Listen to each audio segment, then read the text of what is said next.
The Man Who Would Not Scold, by Norman Hinsdale Pitman. Old Wang lived in a village near Nanking. He cared for nothing in the world but to eat good food, and plenty of it.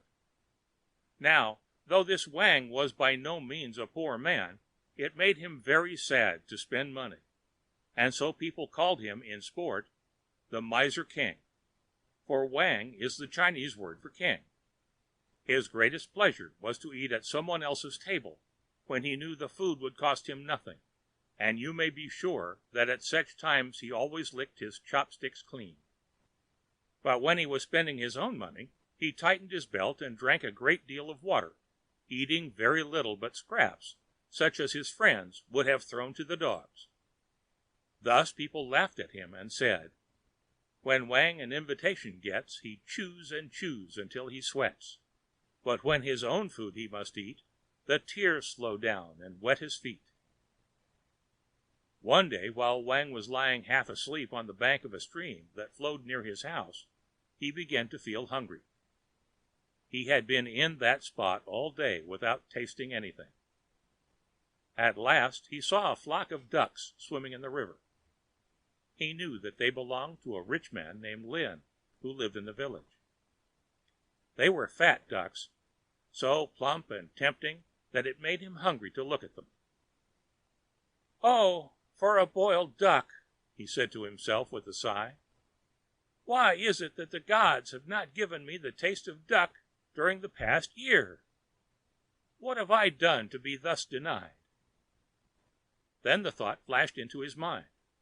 "Here am I asking why the gods have not given me ducks to eat. Who knows but that they have sent this flock thinking that I would have sense enough to grab one? Friend Lin, many thanks for your kindness. I think I shall accept your offer and take one of these fowls for my dinner." Of course, Mr. Lin was nowhere near to hear old Wang thank him. By this time the flock had come to shore. The miser picked himself up lazily from the ground, and, having tired himself out, he at last managed to pick one of the ducks up, too. He took it home joyfully, hiding it under his ragged garment. Once in his own yard, he lost no time in killing and preparing it for dinner. He ate it, laughing to himself all the time at his own slyness, and wondering what his friend Lin would think if he chanced to count his ducks that night. "No doubt he will believe it was a great hawk that carried off that bird," he said, chuckling. "My word, but didn't I do a great trick? I think I will repeat the dose tomorrow. The first duck is well lodged in my stomach, and I'm ready to take an oath that all the others will find a bed in that same boarding house before many weeks have passed. It would be a pity to leave the first one to pine away in lonely grief. I could never be so cruel." So old Wang went to bed happy. For several hours he snored away noisily, dreaming that a certain rich man had promised him good food for all the rest of his life, and that he would never be forced to do another stroke of work. At midnight, however, he was wakened from his sleep by an unpleasant itching.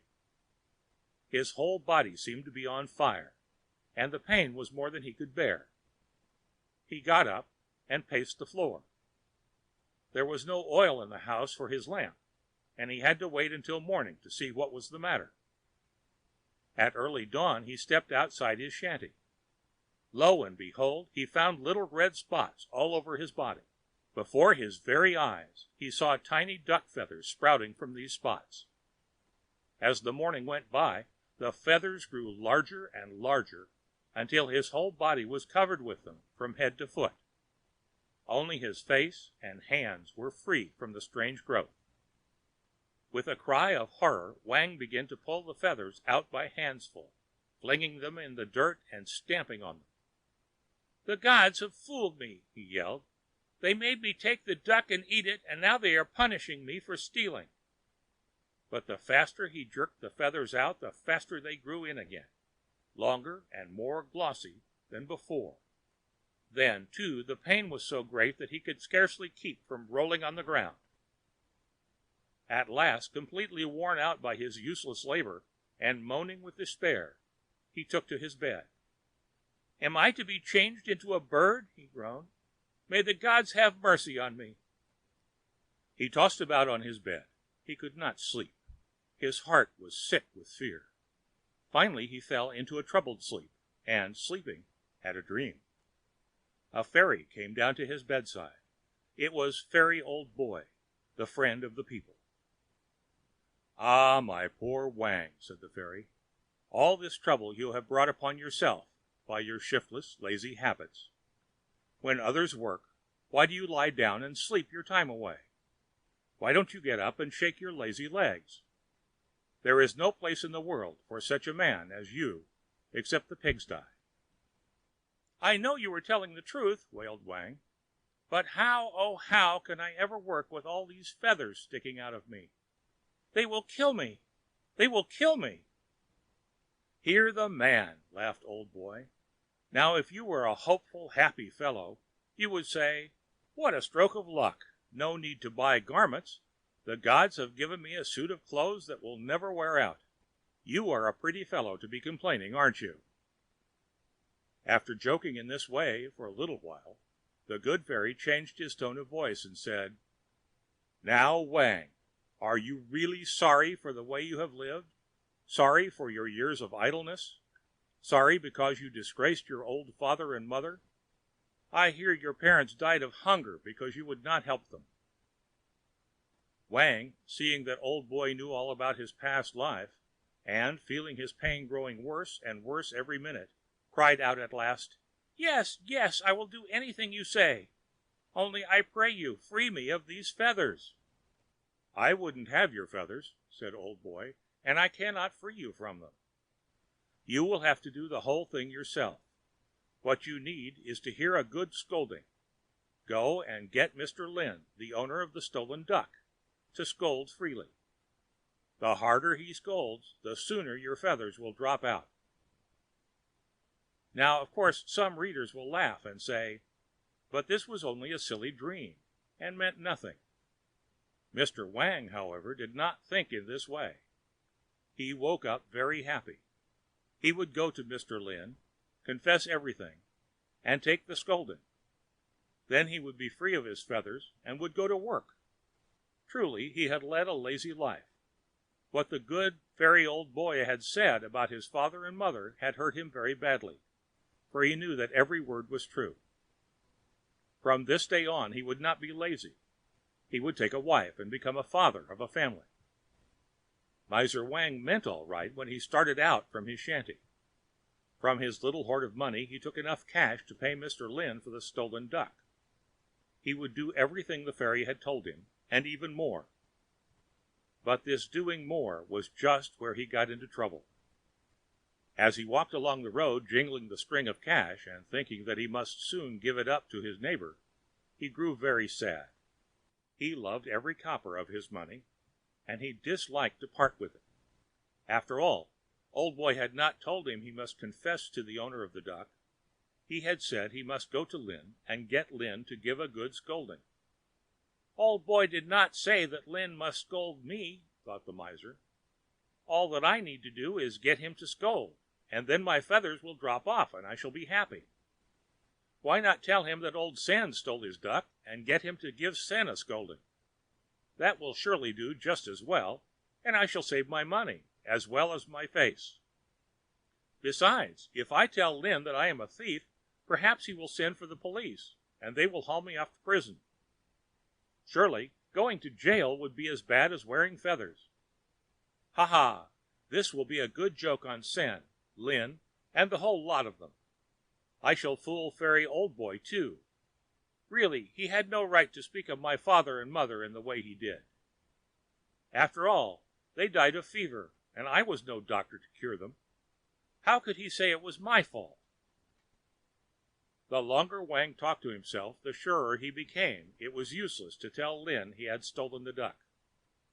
By the time he had reached the duckman's house, he had fully made up his mind to deceive him. Mr. Lin invited him to come in and sit down. He was a plain-spoken, honest kind of man, this Lin. Everybody liked him, for he never spoke ill of any man, and he always had something good to say of his neighbors. Well, what's your business, friend Wang? You have come out bright and early, and it's a long walk from your place to mine. Oh, I had something important I wanted to talk to you about, began Wang slyly. That's a fine flock of ducks you have over in the meadow. Yes, said Mr. Lin, smiling, a fine flock indeed. But he said nothing of the stolen fowl. How many have you? Questioned Wang more boldly. I counted them yesterday morning, and there were 15. But did you count them again last night? Yes, I did, answered Lin slowly. And there were only 14 then? Quite right, friend Wang. One of them was missing, but one duck is of little importance. Why do you speak of it? What? No importance? Losing a duck? How can you say so? A duck's a duck, isn't it? And surely you would like to know how you lost it. A hawk, most likely. No, it wasn't a hawk, but if you would go and look in old Sen's duck yard, you would likely find feathers. Nothing more natural, I'm sure, in a duck yard. Yes, but your duck's feathers, persisted Wang. What? You think old Sen is a thief, do you? And that he has been stealing from me? Exactly, you have it now. Well, well, that is too bad. I am sorry the old fellow is having such a hard time. He is a good worker and deserves better luck. I should willingly have given him a duck if he had only asked for it. Too bad that he had to steal it. Wang waited to see how Mr. Lin planned to punish the thief, feeling sure that the least he could do would be to go and give him a good scolding. But nothing of the kind happened. Instead of growing angry, Mr. Lin seemed to be sorry for Sen, sorry he was poor, sorry that he was willing to steal. Aren't you even going to give him a scolding? Asked Wang in disgust. Better go to his house with me and give him a good raking over the coals. What use? What use? Hurt a neighbor's feeling just for a duck? That would be foolish indeed. By this time the Miser King had begun to feel an itching all over his body. The feathers had begun hurting again, and he was frightened once more. He became excited and threw himself on the floor in front of Mr. Lin. Hey, what's the matter, man? Cried Lin, thinking Wang was in a fit. What's the matter? Are you ill? Yes, very ill, wailed Wang. Mr. Lin, I am a bad man, and I may as well own it at once and be done with it. There is no use trying to dodge the truth or hide the fault. I stole your duck last night, and today I came sneaking over here and tried to put the thing off on old Sen. Yes, I knew it, answered Lin. I saw you carrying the duck off under your garment. Why did you come to see me at all, if you thought I did not know your guilt? Only wait, and I'll tell you everything, said Wang, bowing still lower. After I had boiled your duck and eaten it, I went to bed. Pretty soon I felt an itching all over my body. I could not sleep, and in the morning I found I had a thick growth of duck's feathers from head to foot. The more I pulled them out, the thicker they grew in. I could hardly keep from screaming. I took to my bed, and after I had tossed about for hours, a fairy came and told me that I could never get rid of my troubles unless I got you to give me a thorough scolding. Here is the money for your duck. Now, for the love of mercy, scold, and do it quickly, for I can't stand the pain much longer. Wang was groveling in the dirt at Lin's feet, but Lin answered him only with a loud laugh, which burst into a roar.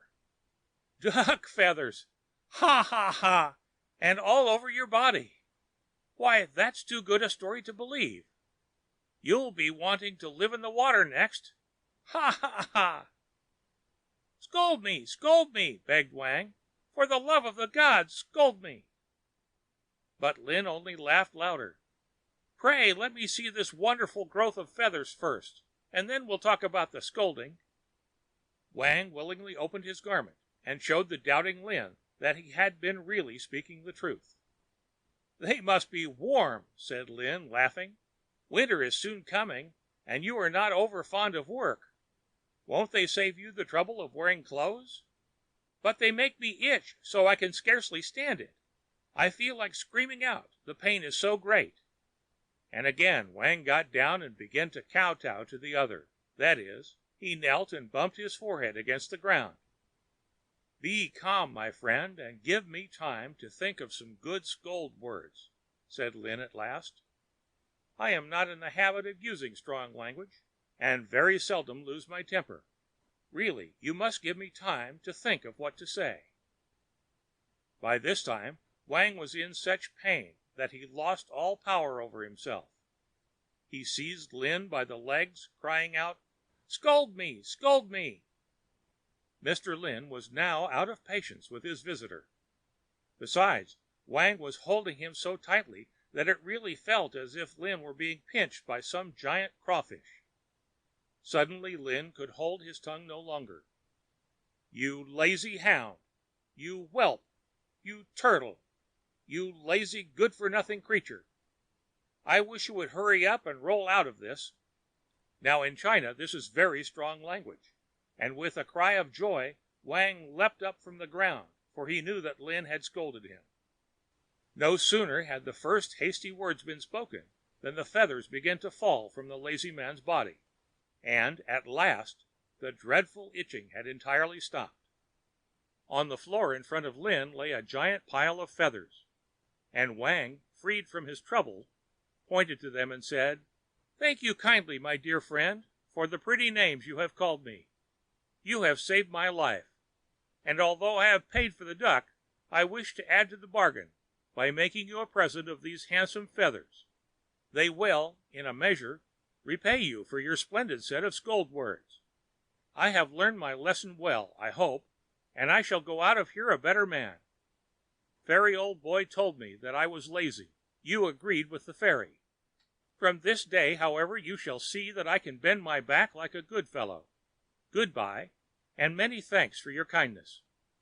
So saying, with many low bows and polite words, Wang left the duck owner's house, a happier and wiser man. The End of The Man Who Would Not Scold, by Norman Hinsdale Pitman.